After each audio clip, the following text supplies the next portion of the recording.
আজ দুদিন ধরে ইন্টারভিউ দেওয়ার জন্য যাচ্ছি। কাল গেছি স্টুডেন্টের ইন্টারভিউ দেওয়ার জন্য। তো আমার কিছু ভুলের কারণে ইন্টারভিউ আমি অ্যালাউ হতে পারি নাই। আজকে আবার গেছি ফায়ার হচ্ছে, তো আরও 3-4 বার আসতে হবে। তো আমাদের এখানে ইন্টারভিউ চলে আপনার ইংলিশে, কোয়েশন যে করে কোয়েশনগুলো ইংলিশে করে, তো ইংলিশ জানতে হবে।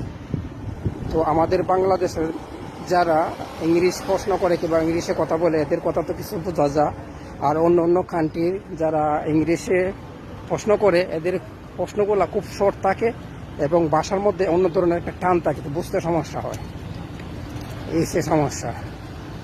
তো দেখা যাক ইনশাল্লাহ আল্লাহ কি করছে। আরও 2-3 দিন আসতে হবে, 2-3 দিন ফাও আসতে হবে, কারণ আমার চাকরির জন্য।